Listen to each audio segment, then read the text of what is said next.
Hello, welcome to Alan's E-Bikes. My name is Dave Allen and this is a how-to video. Today, it's how to repair or fix a puncture on a rear wheel with a hub motor. Let's do it. So this is Andy, he's our service manager here at Alan's E-Bikes. So I'm going to hand it over to you, Andy, and you're going to repair a puncture on this lovely Rudog Chic. No problem. So one of the most common requests we get are rear hub puncture repairs. Can be quite a daunting experience at first, but actually it's quite simple. Let me explain. So the main difference with an e-bike on a rear wheel is this cable here. Now the only thing we have to do is just disconnect it very carefully. You're going to have cable ties here and here. So I'm just going to cut the cables.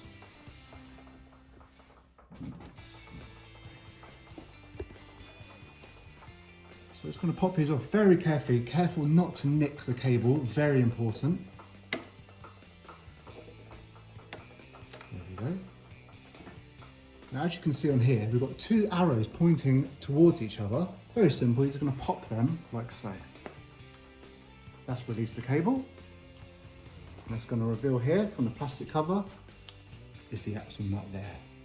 The tool we're going to use is what we call an American all-sizer, but it's actually just an adjustable wrench. We're going to set it to 19mm. The reason being it's a 19mm axle on the bike.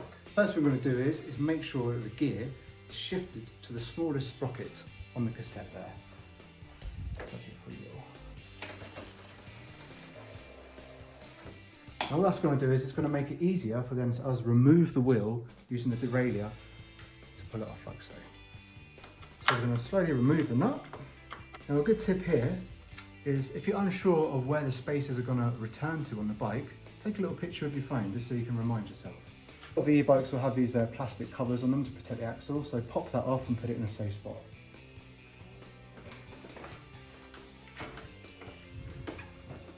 Taking extra care with the chain and just popping the derailleur back up like so. Okay, our wheel is off. I'm going to remove the dust cap and pop that in a safe spot. Now you want some good quality tyre irons. I recommend Parktools because we're team Parktools obviously. A good way to start. So just try and release the bead out of the tyre, like so. That's pretty good. And then we're going to get our tyre iron and just going to pop it underneath like so. Pop that out like that. Take our second one. And we're going to do the same again here. And just pop it like so. And then we're just going to run our tyre iron around the tyre like so. This is going to release the bead. And then we're going to take the valve and push it through. And then we're going to release our inner tube. Okay, now we're going to remove the rest of the tyre. Pop the wheel down. Now we're going to check the inside of the tyre. Now you want to be very careful because you can pick up debris that can be quite sharp. For example, a piece of glass or a sharp thorn. So I normally wear gloves. I'm just going to run my fingers around the tyre to see if I can feel anything that's protruding through the tyre itself. Just going to go all the way around. Pretty good so far, and then I'm going to check within the tyre itself and just see if I can sight anything there, any sort of debris that's come through the tyre. Okay, so that's looking pretty good to me. Okay, and then we're also going to check within the actual rim itself just to see if there's any protruding spokes or any damage to the rim tape which can cause a puncture.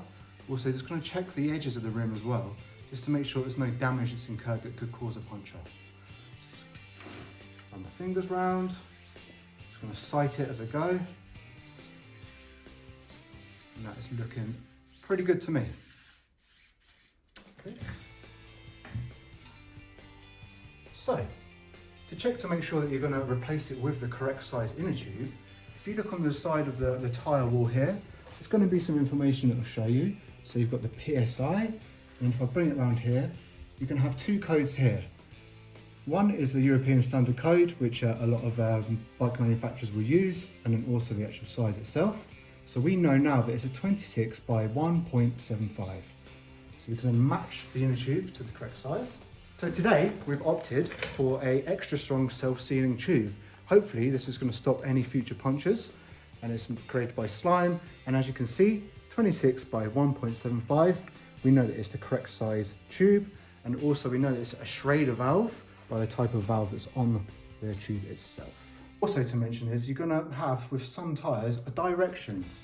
So you want to match that to be the direction that the wheel turns when it's being driven. So in this case, this is the drive side, right here, because we know that, because it's where the freewheel is. So that is going to be a rotation in this direction. Next, we're going to pop the tyre back onto the rim and reseat the bead at the back. So, nice and simple. Okay, that's nice and secure. And we're going to take our new inner tube, and we're just going to find the valve hole on the rim, and what we're going to do is we're just going to pop that in nice and gently, like so, and then we're going to slowly but surely push the tube back into the tyre and centred on the rim. Once that's done, we're going to work our way around with the bead again and push that into the rim like so. Nice and gentle. You want to make sure that you're not going to pinch the tube, so just make sure that it's nice and lined up. You can also sight it as well. You'll be able to see if the tube is protruding, which you do not want to happen. So we're going to work our way around the tyre, working that in nicely. Last spot there, we're going to take our lever, pop that in the middle like so, and just slowly ease it over the rim like so. And that is our tyre on.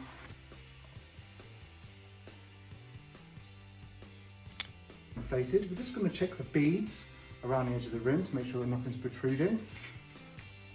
We also want to make sure that the tyre is inflated and there's no obvious signs of a nip on the tube. That's looking good. Okay.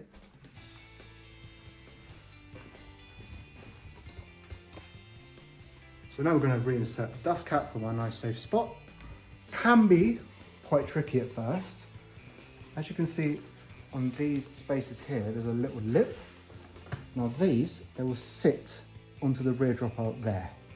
It's just a case of being patient and lining them up correctly. So also, going to make sure that our chain is engaged on the smallest sprocket. I'm just going to pull the derailleur down like so. There we go. And we're also going to make sure that the rotor is flush to the pads and the caliper there. I'm just going to push that up like so. Now you can see here, there's only one way that the axle is going to fit into the dropout.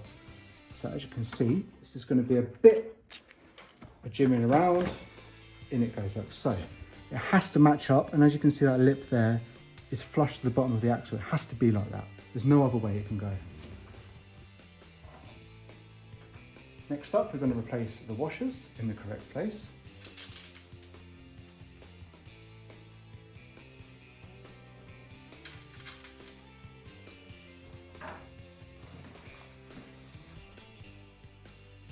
Axle nut.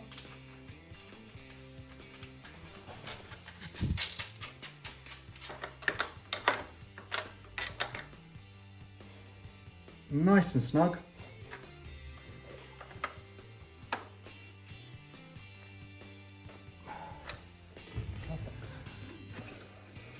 Okay, we're going to slide the cap back over now with the cable like so, onto the axle nut.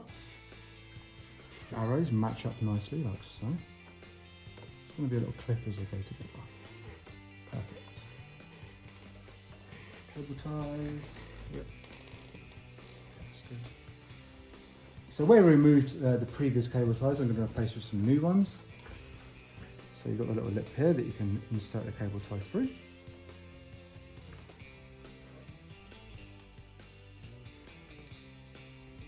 Pull that nice and inside. Nice and snug, like so. And then we're just going to clip the end off.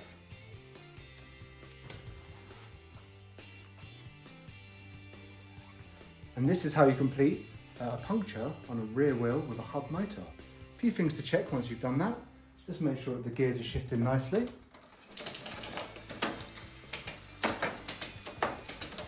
Well, now that obviously that the power is working, we're going to go ahead and turn that on. Maximum level 5 obviously.